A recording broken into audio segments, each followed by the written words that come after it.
Hello everyone, welcome back to my channel. In today's video, we are going to build a very simple but useful project, a calculator using Python. Don't worry if you are a beginner, we'll go step by step, and by the end of this video, you'll fully understand how to use if, else and even nested if statements. So let's get started. So the first, let's display a welcome message and show the user the operations they can choose from: addition, subtraction, multiplication or division. So we'll start with the print statements like print welcome to the simple calculator, and next print statement is select operation, and third print statement is addition,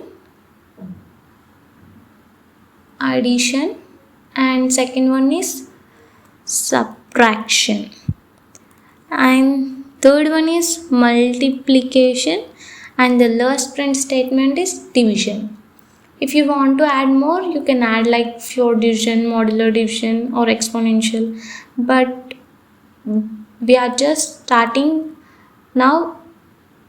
We are just doing the simple calculator, so I just added only 4 operations. If you want to add more, you can add. So this code simply prints the choices the user can make. So this makes the interface more friendly and easier to use. Next, we take the user choice and the 2 numbers they want to calculate with.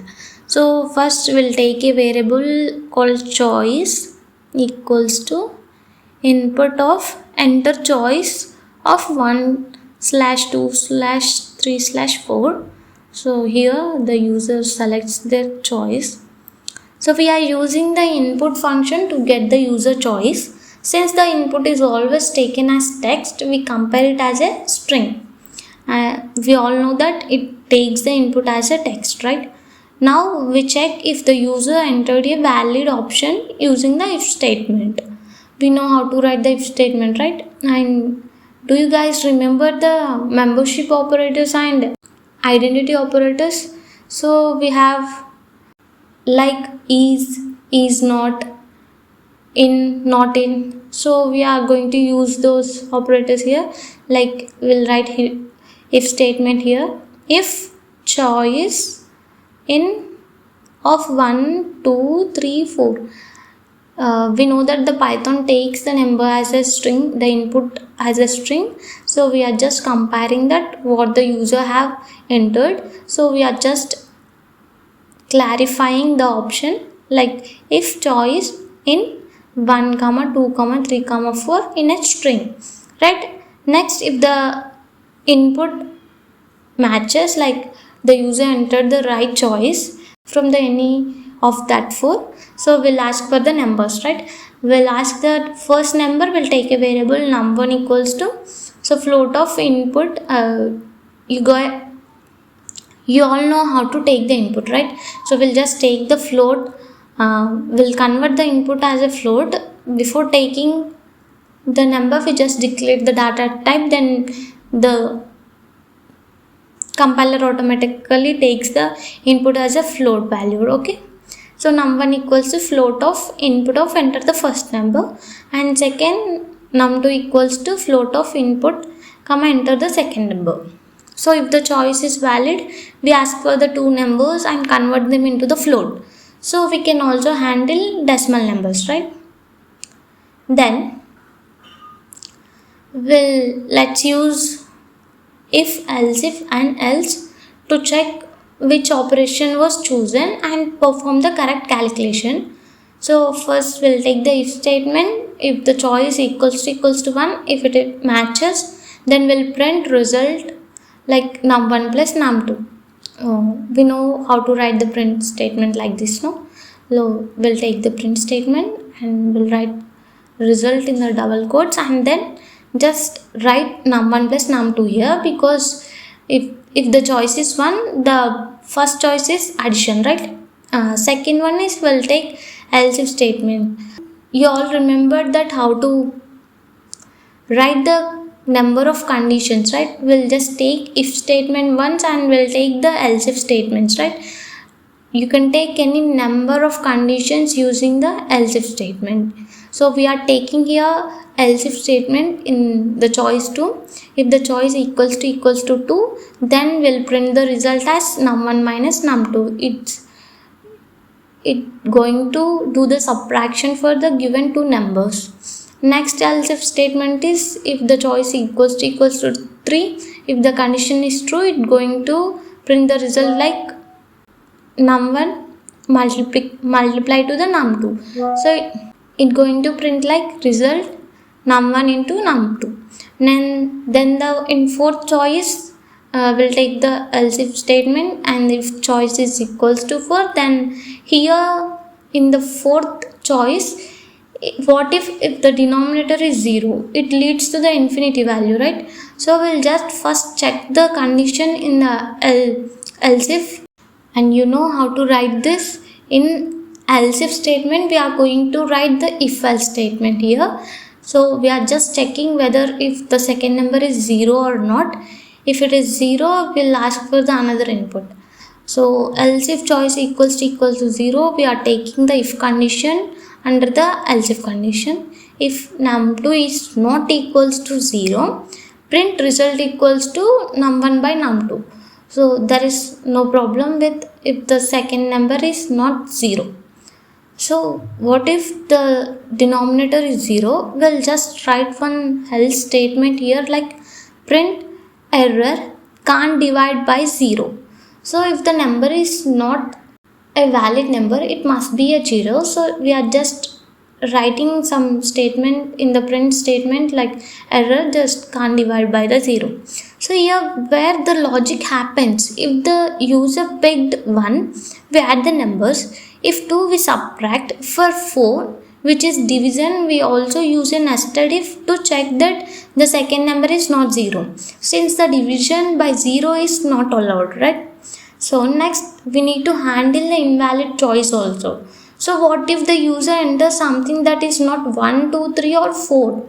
So let's handle that too also. So we'll write the else code like else block for the whole code, like invalid input, please select a number between 1 and 4. Okay, we just written one else statement to handle the invalid choice. If someone enters something other than 1, 2, 3, or not even 4, it will just jump into the else block and it will print like invalid input, please select a number between 1 and 4.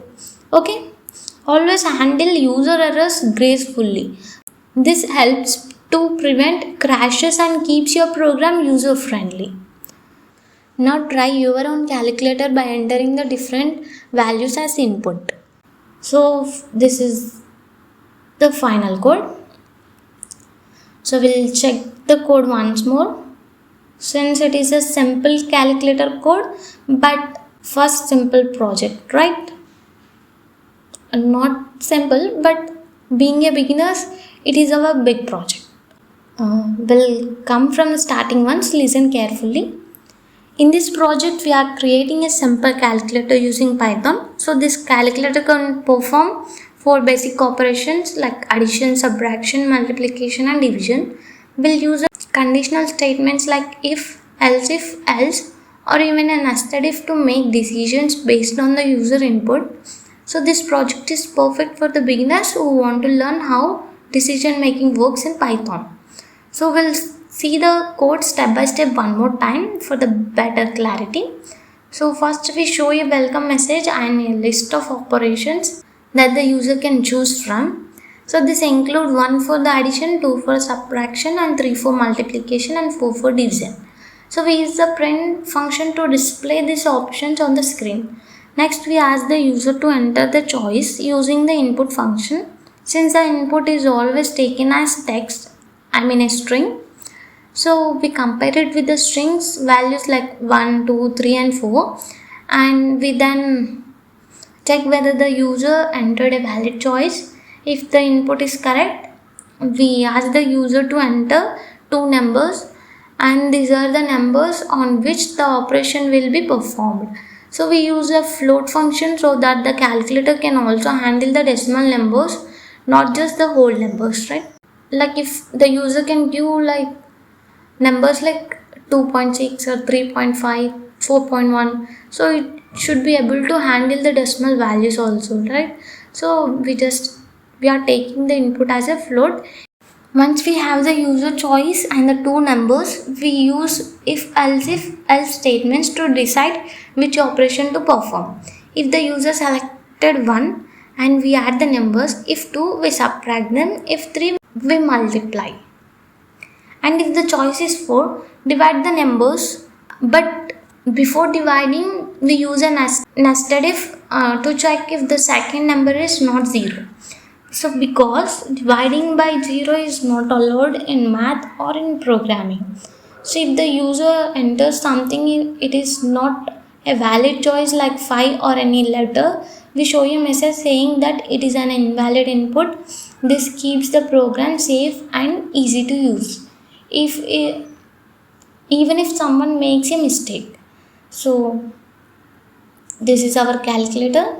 So this calculator is simple but powerful example of how to use conditional statements in Python.